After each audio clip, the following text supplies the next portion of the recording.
जी से जरा समझ लेते हैं खगोल शास्त्री के तौर पर। बार बार वो मुस्कुरा रहे थे, हो सकता है बहुत जो लोग यहाँ पर पैनल में अपनी बात रख रहे हैं उनसे आप सहमत ना हो प्रणव जी, लेकिन एक खगोल शास्त्री के तौर पर आप कैसे देखते हैं इसे? ये एक बहुत बड़ा एजुकेशनल मोमेंट होता है जब भी कोई एक्लिप्स होता है। आप जब स्कूल में होते हैं या आपको जब एक्लिप्स के बारे में पता चलता है तो आपको देख के समझ में आता है कि जो आपने पढ़ा है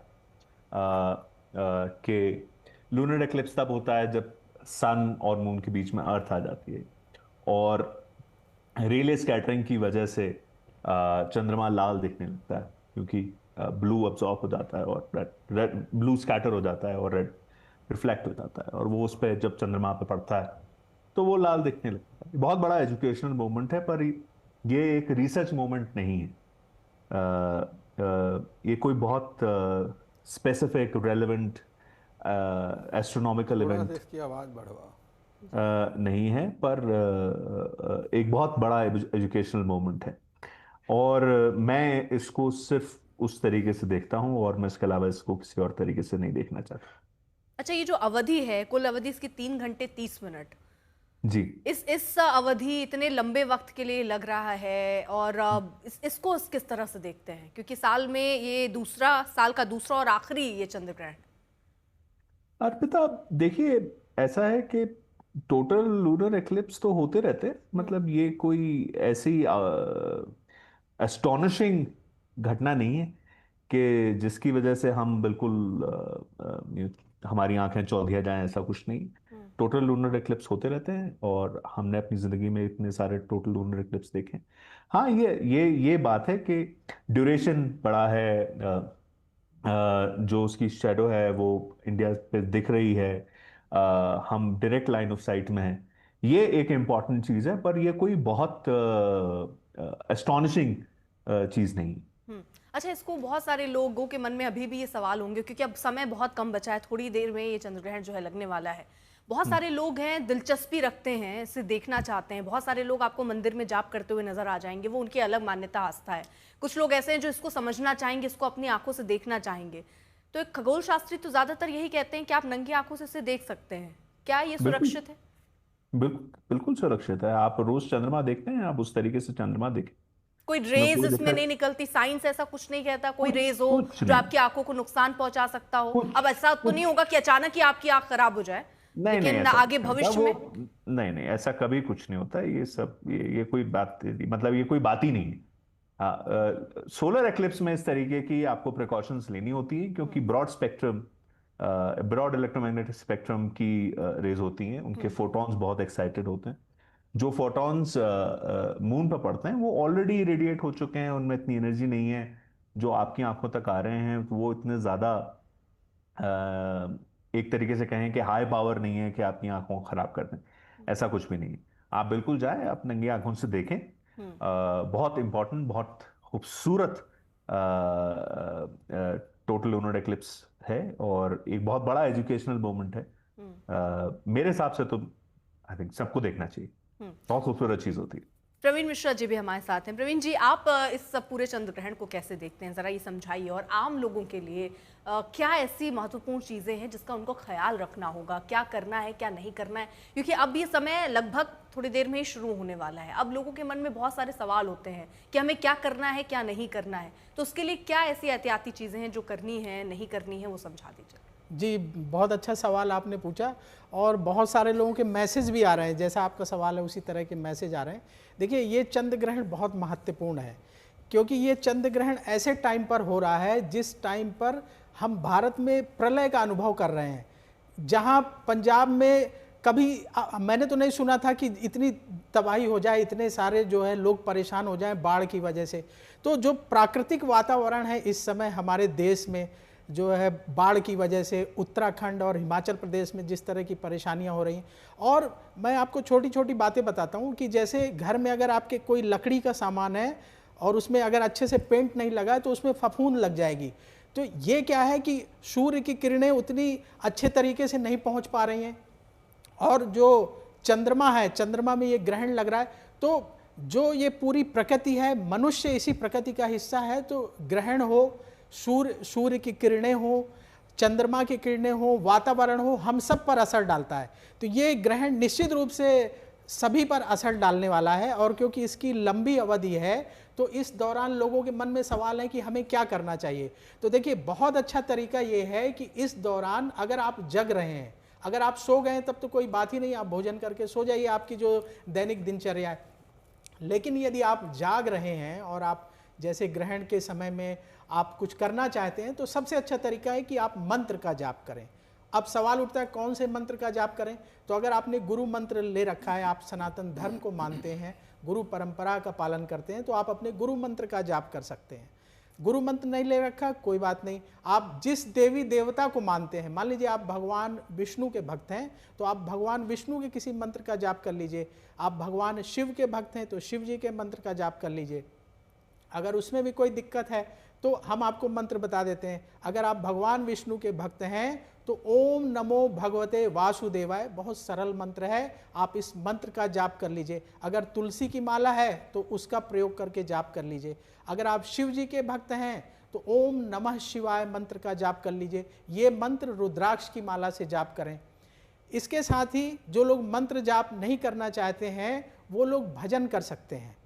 आप जो है भजन में इंटरेस्ट है, भजन करिए। जैसे अभी हम देख रहे थे विजुअल जो हरिद्वार से दिखाई दे रहे थे, उसमें लोग बैठ करके भजन कर रहे हैं, भजन कर लीजिए। कोई आप नाम जाप कर लीजिए। तो इस समय को आप जितना अच्छे तरीके से बिताएंगे उतना अच्छा, ये पूरा नेगेटिविटी समय से यानी दूर जो रहेंगे। ग्रहण का पूरा समय है पंडित जी, जी करीब 1:30 बजे तक का, जी। तब तक ये पूजा अर्चना करते रहना है। अगर कोई सो गया तो सो गया तो कोई बात नहीं है, ऐसा कोई उसके ऊपर नेगेटिव असर नहीं पड़ेगा। लेकिन जो लोग, कुछ लोग क्या करते हैं अर्पिता जी, कि ग्रहण काल में जो है भजन करते हैं, मंत्र जाप करते हैं और इसके बाद स्नान करते हैं, तो वो लोग जागते स्नान हैं। के लिए तो कहते हैं ग्रहण से पहले भी कीजिए और ग्रहण के बाद तो कीजिए ही हाँ कीजिए। हाँ हाँ, तो ये जो- दोनों दो बार स्नान करना जरूरी है जी। लेकिन ये सब के लिए नहीं है। जैसे जो हमारे सनातन धर्म में रूल बनाए गए हैं वो A to Z सभी को नहीं फॉलो करना है। जो लोग इसको ज्यादा मानते हैं, जैसे मान लीजिए पंडित जी हैं, ज्यादा मानते हैं, कर्मकांड करते हैं, ज्यादा पूजा पाठ में रहते हैं, तो ऐसे लोग ज्यादा माने। लेकिन जो आम जनमानस है, जो अपने दैनिक कार्यों में व्यस्त रहते हैं, ऑफिस से थके हुए आए हैं, तो अगर आप जाग रहे हैं तो जितनी देर तक आप जाग रहे हैं उतनी देर तक आप किसी मंत्र का जाप कर लें, फिर आप सो जाइएगा। सुबह उठेंगे तो फिर आप स्नान करें, अपने घर के मंदिर की सफाई करें, उसके बाद आपके घर के पास जो देवालय हो वहां जाकर के शिव जी की पूजा कर लीजिए। तो इस ग्रहण का कोई नेगेटिव असर आपके ऊपर नहीं होगा। हरिद्वार सीधे आपको अब लिए चलते हैं। हमारे साथ हमारे सहयोगी संजय वहां से मौजूद हैं। संजय, अगर आप सुन पा रहे हो तो हरिद्वार में आप क्या देख रहे हैं? क्योंकि जिस तरह से मान्यताएं हैं, आस्था है, बहुत सारे लोग हैं जो ग्रहण लगने से पहले, क्योंकि अब बस कुछ ही वक्त बचा है कह सकते हैं, उससे पहले स्नान कर लेते हैं। क्या घाटों पर आप ऐसे देख रहे हैं लोगों के पहुंचने का सिलसिला वहां शुरू है? जी हाँ, बिल्कुल लोगों के पहुंचने का सिलसिला तो है, लेकिन यहाँ अपेक्षाकृत कम लोगों की भीड़ नजर आती है। वैसे ही लोग यहाँ पर पहुंचे हैं जो डेडिकेटली, यानी कहें तो पूरी निष्ठा से सिर्फ चंद्र ग्रहण के समय अपने अनुष्ठान पूरे करने आए हैं। और ये सबसे अद्भुत संयोग है कि इस बार का जो पितृपक्ष है उसकी शुरुआत भी, प्रारंभ भी ग्रहण से हो रहा है और उसका जो समापन है वो भी ग्रहण से हो रहा है। सूर्य ग्रहण है अमावस्या को, लेकिन वो भारत में दृश्य नहीं है, लेकिन चंद्र ग्रहण भारत में दृश्य है। और अभी चंद्रमा बिल्कुल अभी यहाँ पर बारिश होके रुकी है, तो ऐसे में पूरा जो वातावरण है वो बिल्कुल नहाया हुआ लग रहा है, बिल्कुल साफ सुथरा लग रहा है। भक्तों ने, श्रद्धालुओं ने तो स्नान किया है, लेकिन पूरे हरिद्वार ने स्नान किया है, हर की पैड़ी ने स्नान किया है। और ये पूरे उत्तराखंड में जगह जगह येलो अलर्ट है, बारिश का समय है, लेकिन लोग अब यहाँ भजन कीर्तन शुरू हो गए हैं। वहाँ हवन भी शुरू हो गया है। जो हवन की ज्वाला बारिश की वजह से मंद पड़ गई थी, अब वहाँ पर भी श्रद्धालुओं का जुटना और आहुतियाँ देने का सिलसिला शुरू हो रहा है।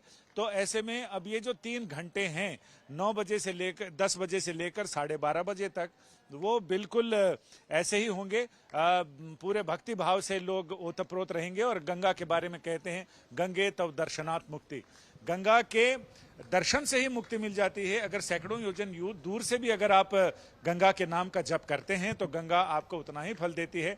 और ये तो ऐसी जगह है जहां ब्रह्मा विष्णु महेश, यहाँ की त्रिवेणी, हरि की पैड़ी कहें तो भगवान विष्णु का प्रतीक है, भगवान विष्णु के चरण चिन्ह है यहाँ पर। घाट पर। और हर की पैड़ी कहें तो भगवान शिव का वास यहाँ पर है। ब्रह्म कुंड जहाँ हम खड़े हैं, ये सामने का ब्रह्म कुंड का इलाका है।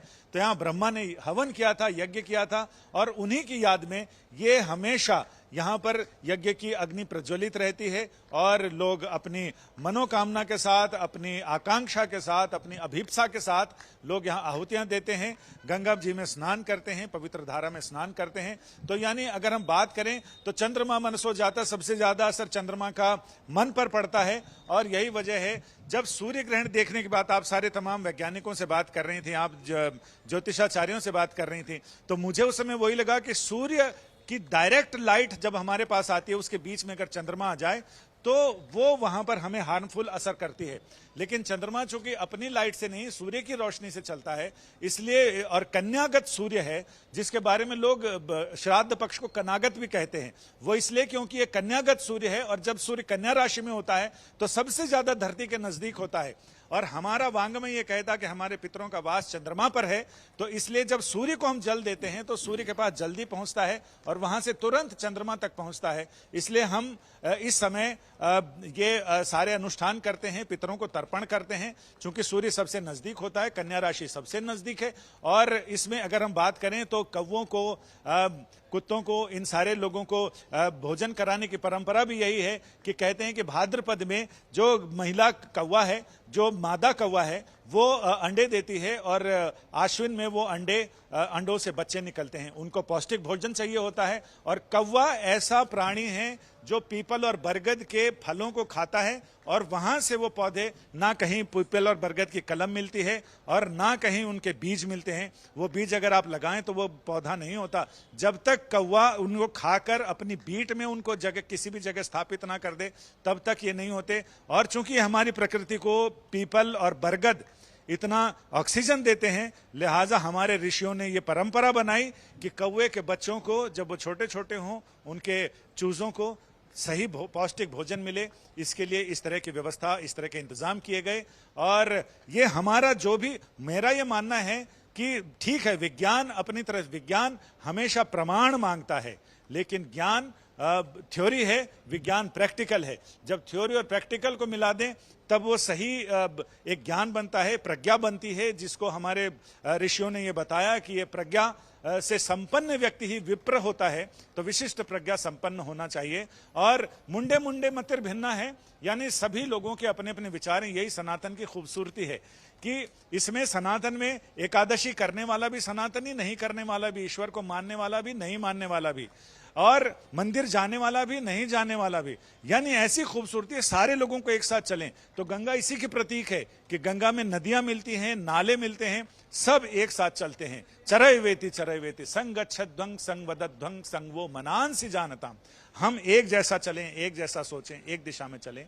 तो यही हमारी संस्कृति कहती है। और ये चंद्र ग्रहण का भी यही, चंद्रमा मनसो जाता है, सबसे ज्यादा मन पे असर करता है। तो इसलिए बहती हुई नदियों और अच्छी जगह पर बैठना चाहिए और जल के पास रहना चाहिए, क्योंकि वैज्ञानिक भी ये मानते हैं कि जब सूर्य ग्रहण और चंद्र ग्रहण लगते हैं उस समय नेगेटिव एनर्जी, यानी रेडियोधर्मी जो शक्तियां हैं वो यहाँ पर काम करती हैं। और रेडियोधर्मिता को दूर करने के लिए पवित्र नदियों के पास और अच्छे धाम में बैठना चाहिए, उनके नजदीक जाकर वहां पर जप करना चाहिए, जिससे हमारा मन, तन और धन तीनों ही एक सीध में हो। जैसे चंद्रमा, पृथ्वी और सूर्य एक सीध में होते हैं तो ग्रहण होता है, वैसे ही ये है कि अगर हमारा तन, मन और धन एक सीध में हो जाए, यानी पवित्रता की रेखा में आ जाए, तो फिर वो ग्रहण का असली अर्थ वहीं पर सार्थक होता है। कुछ ग्रहण करना यानी कुछ लाभ लेना।